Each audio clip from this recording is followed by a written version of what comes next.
Did you know that to create the animatronics for Five Nights at Freddy's took 15 months and they didn't use CGI at all? Today we're going to talk about how FNAF was filmed and what goes behind the scenes. The process is fascinating and exciting, and I'll tell you about it in detail. To create a movie in which the impossible can become a reality, there have been various options. Today, more than ever, special effects create the feeling that the impossible can become alive. For example, a mechanical bear chasing or choking you, or a cute and cuddly animatronic rabbit pulling out a knife and glaring at you. I don't need to say it, you get the idea. For this reason, the production of the movie had to combine various incredible special effects to bring the source of the horror in FNAF to life. High-tech mechanical arms and bodies were created to create scenes with murderous animatronics. This allowed these horrific moments to take place without the constant presence of a man in a 2-meter-tall bear suit. These effects were used not only to create a unique atmosphere of horror in the pizzeria, where several children had mysteriously disappeared years before the action of the movie, but also to create creepy movements of the real perpetrators of the horrific deaths of both children and adults who dared to be in Freddy Fazbear's Pizza at night. Even with all the technical help, whether it was creating animatronics that looked like the dead or advanced computer graphic effects, some moments in the movie still required an old and tried and true trick, when a person directly wears a costume.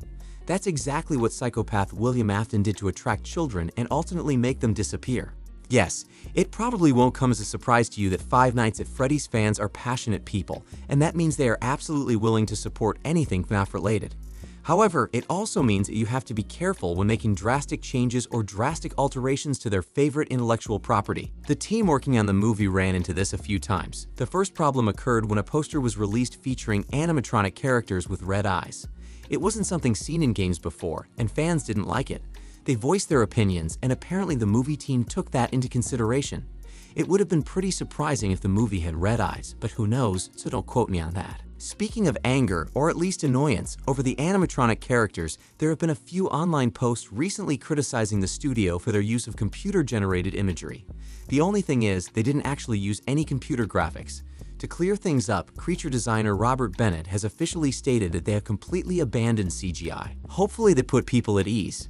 Finally, fans were pretty annoyed that the movie is being released simultaneously in theaters and on the Peacock platform. Their opinion is that the movie won't make as much money if it can just be watched at home on a streaming platform. In response to this, NBC Universal representatives said that this was deliberately planned. They said it allows people to enjoy it in the theater on opening day, or they can watch it multiple times at home and look for all the Easter eggs. I'm sure it has nothing to do with trying to get people to buy a Peacock subscription. There are some definite positives to the fact that the animatronics in the movie are actually alive. First of all, they were created by Jim Henson's Creature Shop staff, and if there's a name that lends credibility in the world of animatronics and puppets, it's Henson's. Apparently a good portion of the movie's $20 million budget went to Henson's team, and I'm sure everyone is happy about that because the creatures look incredible. Another cool feature is their complexity and involvement. For example, it took 6 people to create the Foxy character, according to a spokesperson. Each person moves a specific part of her body, and they have to work and sing to make everything as realistic as possible. That's pretty cool. Of course, the lack of CGI and the presence of animatronic characters caused some difficulties as well. For one thing, Henson's Creature Shop took 15 months to create all of the animatronics, which likely caused delays in an already long-delayed movie. More on that a little later. Another drawback is that the animatronic characters had physical motors that overheated after a certain amount of time. According to director Emma Thomas, filming had to be interrupted regularly to keep the characters from overheating and shutting down completely. Speaking of characters, you might be wondering if the creators have a favorite. At one point, a tweet appeared on Twitter indicating that Mr. Cupcake is the favorite among the team as a whole. But that doesn't apply to the pinnacle of movie makers. Apparently Emma had another character in mind, at least Mary the day she was asked about it. Now we've seen various official trailers online, so we've gotten a full look at Chica, Mr. Cupcake, and others. But before that, an unauthorized trailer surfaced. The internet exploded when a pixelated video of the first trailer surfaced.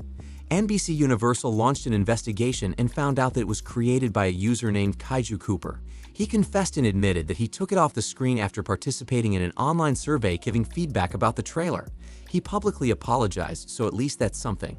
The online community was split on whether or not to watch it. On one hand, it was the first real video of the movie and people were highly interested in seeing something new. On the other hand, it was shot from a computer screen on a phone and didn't look amazing, so many fans resisted the temptation. If you feel like you've been waiting almost a decade for this movie, you really have. Warner Brothers first announced plans to make a movie based on Five Nights at Freddy's in 2015, but as is often the case in Hollywood, there were delays. It got to the point where Jason Blum was the subject of ridicule on the internet because of it, but finally the movie has been made and Jason is certainly relieved. He said, "My favorite thing about Five Nights at Freddy's, which we worked on for a very long time, is that it actually exists. You get to see it." And he's probably even more relieved that the movie is already profitable, even before its release. It may seem crazy, but thanks to the streaming and distribution deals Blumhouse made, the movie has already paid off. This makes a sequel release possible, but again, don't quote me on that. I certainly don't have Jason Blum's cell phone number. The murderous animatronics have an unfriendly look that stares us right into our souls as if they would like to suck it up. This, you might say, cursed look of the robots is what caught our attention and the decision that the movie team had to make behind the scenes during the development of the movie. Because unlike in the game, where the robots' eyes don't have such a variety of colors, they will change a lot in the movie. We think this will be one way for us, the audience, to understand the current state of the robots throughout the movie. At least that's what one of the movie's employees hinted in a message to fans of the FNAF game, in which he requested that the robots, as in the game, have only white eyes. We're not sure since we haven't seen the movie yet, but it'll certainly be interesting to see when the monstrous baby robots shut down and when they're ready to kill anyone who dares to be in their home. That's cool, of course, but understanding the plot through eye color will help us better understand the moment in the film, creating even more tension. I've lived in the shadows, and that was definitely the idea of the movie team. I really want to see if this will work, as it will direct us straight to the darkest mystery of a feature film that has one of the largest internet theorizing communities. It may finally answer the question of who the true villain really is. Yes, this is something that has been very well hidden among the producers of the movie, despite the fact that anyone who has played FNAF or researched its plot knows that psychopath William Afton is directly and indirectly responsible for the mass murder of everyone who has been or will be killed in the movie. The detail is that, in addition to being responsible for creating the killer animatronics, there is another well-guarded secret among the movie's crew. According to a leaked snippet of the movie's script in short trailers, there are two options for possible explanations.